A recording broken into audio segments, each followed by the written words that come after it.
What's going on, guys, and welcome to another episode of the Crack-a-Pack series. Today we're opening up a pack of Onslaught. Obviously this is a set we've opened a couple times on here. The Onslaught fetches are still eluding us a little bit, but hopefully we get something awesome in this pack.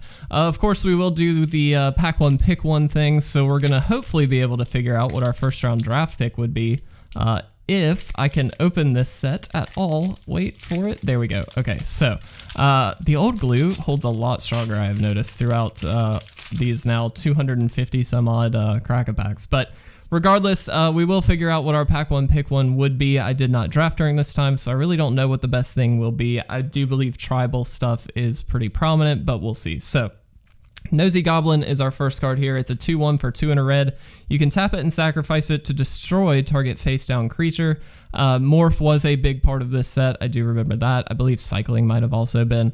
And so being able to destroy some face-down creatures, definitely not a bad thing. It is a little bit expensive for this ability. It is just a 2/1, and you do have to sacrifice the creature to do it. That's a little bit more pricey than I would like it to be. I'd rather just have a straight-up removal spell, honestly, but this is a perfectly fine kind of out if you're in a red aggressive deck to give you a little bit more tech against some morph cards.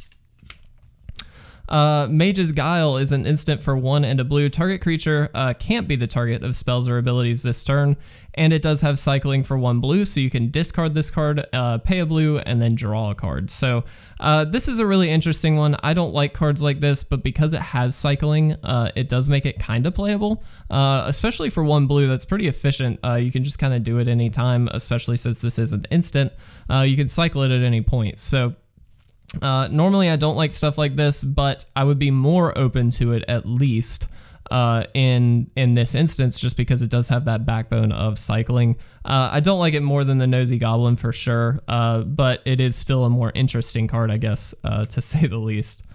Wirewood Elf is a 1/2 for 1 and a green. You can tap it and add 1 green to your mana pool. This is a perfectly fine mana ramper. It does kind of fix you if you're looking for green. Obviously you're already going to have it, but if you need a little extra, here you go. So I don't like that it's a 2 mana dork, but I do like that it's a 1/2 mana dork. It's not just a 1/1. So it is hopefully going to be able to live up against some of the 1/1s and early game creatures.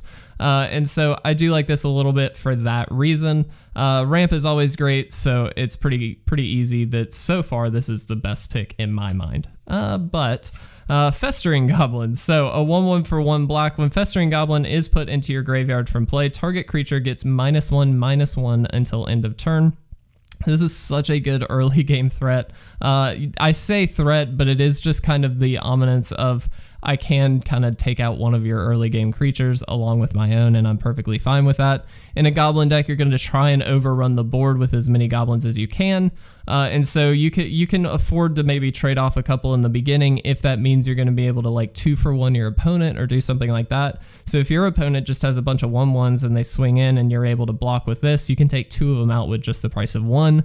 Not that they're going to probably buy into that, but you are at least staving that off, so your opponent probably won't be wanting to attack you if that is the case. So I like this card. It also does take out 2/2s by itself, which is nice, just because you can give that 2/2 after it blocks this, or this creature blocks it. You can give it -1/-1, and it gets that little extra damage. So I like this. It always is going to be able to trade up a little bit, and so for that reason, definitely the first pick so far. Daru Healer, is a 1/2 for 2 and a white. Tap it, prevent the next 1 damage that would be dealt to target creature or player this turn. And then you can also morph it for 1 white. So you can play it face down as a 2/2 for 3 of any color, and then you can turn it up at any time for its morph cost, again, of 1 white. I don't really like this card. I do not like damage preventers in limited. They just don't seem to do that much. There are instances, obviously, where they're going to be good. There's always an instance where any card is going to be good. So in that case, maybe you're into it. But like for me, this is definitely not a pick I'm ever going to be interested in. I really hate damage preventers. They feel like a bit of a trap for me. And so I try my best to avoid them. Trickery Charm is an instant for 1 blue, choose 1, target creature gains flying until the end of the turn, or target creature's type becomes the creature type of a choice until the end of the turn, or look at the top 4 cards of your library, then put them back in any order. This is kind of an interesting card, but I don't like it at all. I love the ability to have some flexibility within your deck. Being able to choose any one of these 3 abilities is great. Flexibility, again, fantastic, but a lot of these abilities don't do that much. The most prominent one might be that you can give a creature flying. The second ability is a literal kind of do nothing ability. There might be a corner case where that's actually useful for sure, but 9 times out of 10, it's just not going to do anything. And that third ability, again, you can look at the top 4 cards and maybe order those top 4 cards, but you're still subject to whatever those 4 cards are. So you might be able to control it a little bit, but it's really not doing that much for you.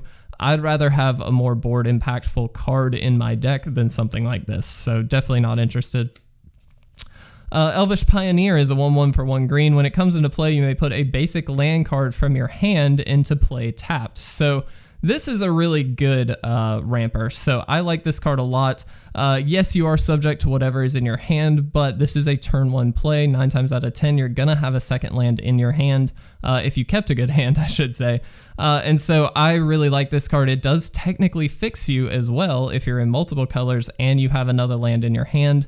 Again, that's pretty specific, but this is a turn 1 play. You have to keep that in mind. It's going to be pretty easy to get a land off of this card. So I like this a lot. I don't know that I like it better than the Festering Goblin, to be honest. I think I'd still rather have the Goblin as a removal spell, but in a ramp deck, this is absolutely perfect. Definitely like that card.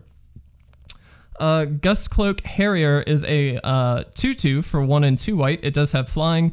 Whenever it becomes blocked, you may untap it and remove it from combat. So this is a really interesting card. I do think I like this more than the Festering Goblin. The second ability isn't actually all that relevant. It kind of gets around combat tricks a little bit, I suppose. Like that Trickery Charm, if somebody gives something flying just to block this, it just kind of untaps it and then nothing happens. And so I guess it gets around those cases. But it is a 2/2 flyer for 3, which is perfectly fine by my book. It is 2 white to pay, so it's a little bit trickier than some other flyers to play maybe, but it is still only 3 mana for a 2/2 flyer. Flyers are great. Perfect card in my mind. Forgotten Cave is a land. It does come into play tapped. You can tap it and add 1 red to your mana pool. You can also cycle it for 1 red as well. Again, pay 1 red, discard it, draw a card. These are perfectly fine cycle lands. I like them in limited quantity, I will say. I don't want too many of them because they do interplay tapped. You don't want to be stuck on land and then have to play a Forgotten Cave versus something else, like just a regular mountain. But it is perfectly fine to be able to cycle this away. If you have too many lands in your hand, it's perfectly fine. So if I'm in red, I would take this maybe late in the pack. Ascending Aven is a 3/2 for 2 and 2 blue. It does have flying, and it may block only creatures with flying. You can also morph it again, pay 3, and then if you want to flip it face up, it's 2 and a blue. I actually really like this card. So it's a 3/2 for 4 with flying, which is good. It does have a bit of a drawback that can only block creatures with flying, but you're probably going to be able to, or the idea at least is that you're going to be just swinging in with this creature. It's a blue-white flyers deck, 9 times out of 10 with a card like this. This, Gustcloak Harrier, things like that, you just want to put as many of these flyers into your deck as possible and then swing in as much as possible. So I like a card like this. I think I would take this over the Harrier. I don't know if that's definitely correct, but I like that a little bit more. I also like that you can morph it a turn early no matter what, so it is a little bit more flexible in that regard.